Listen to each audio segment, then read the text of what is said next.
जय श्री कृष्णा, राधे राधे। तो बंधुओं, आज हम इस वीडियो में श्री रैदास जी की चरित्र कथा श्रवण करेंगे।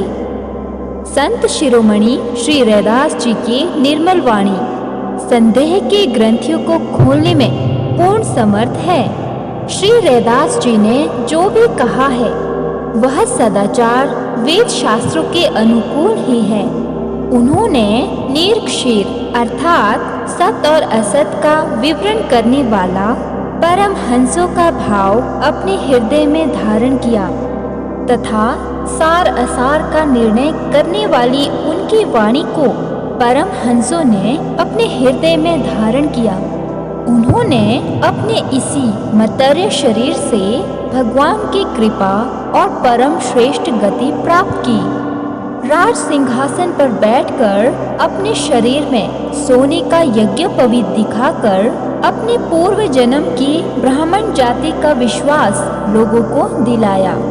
महान पुरुषों ने अपने ऊंचे वर्ण एवं आश्रम के अभिमान को छोड़कर जिनके चरण धूलि की वंदना की, उन श्री रैदास जी की वाणी शंकाओं को खंडन करने में अति ही चतुर है। बंधुओं, तो चलते हैं श्री रैदास जी का परिचय संक्षेप में जानते हैं। वीडियो में आगे बढ़ने से पहले अगर आप इस चैनल पर नए हैं और आपने अभी तक इसे सब्सक्राइब नहीं किया है तो आज ही चैनल को सब्सक्राइब करके बेल आइकन को प्रेस कर दीजिए ताकि हमारी वीडियोस की नोटिफिकेशन आपको मिलती रहे। आचार्य श्री स्वामी रामानंद जी का एक ब्रह्मचारी शिष्य था। वह नित्य आटे की चुटकी ब्राह्मणों के यहाँ से मांग कर लाता था। उससे ठाकुर जी का भोग लगता था और साधु सेवा होती थी। मार्ग में एक बनिए की दुकान थी। वह बनिया प्राय नित्य ही ब्रह्मचारी जी से कहता था कि आप मेरा सीधा सामान भी स्वीकार करो। इस प्रकार उसने 10-20 बार कहा, परंतु नियम के विरुद्ध उस बनिए से सामान लेना ब्रह्मचारी ने स्वीकार नहीं किया। एक दिन बड़े जोर की वर्षा हो रही थी। चुटकी मांग कर लाना संभव नहीं था। अतः उस बनिए से ब्रह्मचारी जी ने जो भी आवश्यक था सीधा सामान ले लिया। जब श्री आचार्य ने ठाकुर जी को भोग लगाया तो उस दिन प्रभु भोग आरोपते हुए ध्यान में नहीं आए। तब उन्होंने ब्रह्मचारी से पूछा, कहो आज भिक्षा कहाँ कहाँ से लाए हो? उसने उत्तर दिया, एक बनिए से। श्री स्वामी जी ने कहा, जाओ पता लगाओ। पूछने से मालूम पड़ा कि बनिए ने किसी निम्न वर्ण की प्रेरणा से अन्न दिया है। वस्तुतः काशी में रघु नामक एक चरमकार था। पूछने पर किसी सज्जन ने उससे कहा था कि तुम्हारी भिक्षा स्वामी श्री रामानंदाचार्य जी स्वीकार कर ले तो निश्चय ही तुम्हें संतान लाभ हो सकता है। अतः विश्वास पूर्वक पुत्र की कामना से उसने ही बनिए के माध्यम से स्वामी जी के पास तक भिक्षा पहुंचाई थी। वस्तु स्थिति ज्ञात होने पर अपने ब्रह्मचारी शिष्य को श्री स्वामी जी ने बड़ा भारी श्राप दिया कि तूने मेरी बात नहीं मानी, निम्न वर्ण की भिक्षा ली, अतः जाकर उसी घर में जन्म लो। वही दूसरे जन्म में श्री रैदास भक्त हुए। माता अपने बालक रैदास को दूध पिलाना चाहती थी, पर बालक रैदास दूध पीने की कौन कहे। इन्हें माता का छूना भी अच्छा नहीं लगता था, क्योंकि गुरुदेव की उत्तम सेवा के प्रताप से इन्हें पूर्व जन्म की सब बातें याद थी। इसी समय श्री स्वामी जी के लिए आकाशवाणी हुई कि आपके शाप से आपके शिष्य का जन्म रघु चमार के घर में हुआ है और वह दूध नहीं पी रहा है। उस पर कृपा कीजिए। दयावश श्री स्वामी जी शीघ्र ही स्वयं चलकर वहां आए।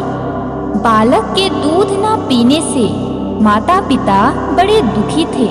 स्वामी जी को देखते ही वे दौड़कर इनके चरणों में लिपट गए और प्रार्थना करने लगे कि कोई उपाय करके बालक को बचाइए। तब स्वामी जी ने बालक को दीक्षा देकर शिष्य बनाया और दूध पीने की आज्ञा दी। बालक के सब पाप दूर हो गए और वह दूध पीने लगा। श्री रैदास जी आचार्य को ईश्वर के समान जान मानकर मन में पछताने लगे कि मैं बिल्कुल ही अज्ञानी और अपराधी था, पर स्वामी जी ने मेरे अपराधों को भुलाकर इतनी कृपा की कि स्वयं पधारे। श्री रैदास जी महान संत थे। ये भगवान के भक्तों से बड़ा प्रेम करते थे। संत सेवा में धन का सदुपयोग करते थे। इनका यह आचरण पिताजी को अच्छा न लगा, अतः उन्होंने इन्हें अलग कर दिया और घर के पीछे की जमीन रहने के लिए दे दी। यद्यपि घर में बहुत सा धन माल था, पर उसमें से पिताजी ने अलग करते समय एक भी कण नहीं दिया। इससे रैदास जी और उनकी स्त्री को बड़ा दुख हुआ। इन लोगों को भगवान पर पूर्ण भरोसा था। रैदास जी जूतियों को गांठते थे, पक्का चमड़ा लाकर जूते बनाते थे, साधु संतों को पहनाते थे। अपनी इस सेवा को प्रकट न करके गुप्त ही रखते थे। उन्होंने एक छप्पर डालकर उसमें भगवान की सेवा के योग्य स्थान बनाया। उसी में संत जन भी निवास करते थे, पर स्वयं आप खुले में ही रहते थे। मजदूरी से प्राप्त धन को वे अतिथियों में बांटकर खाते थे। इसी दैनिक जीवनचर्या से वे रहते थे।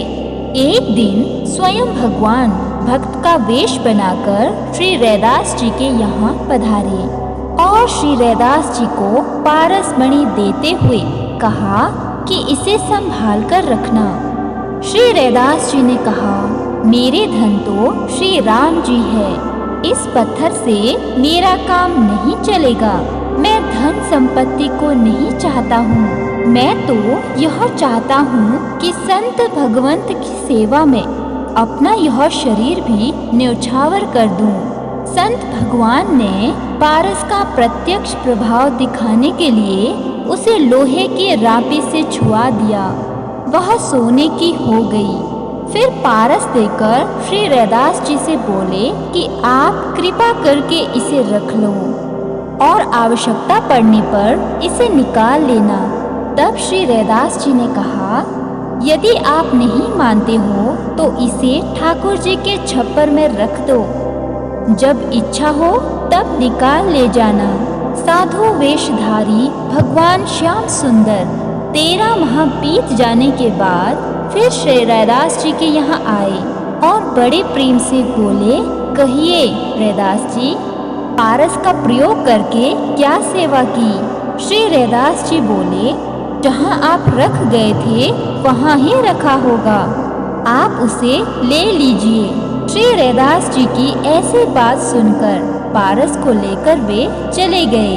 अब इसके बाद भगवान ने जो नई लीला रची उसे सुनिए।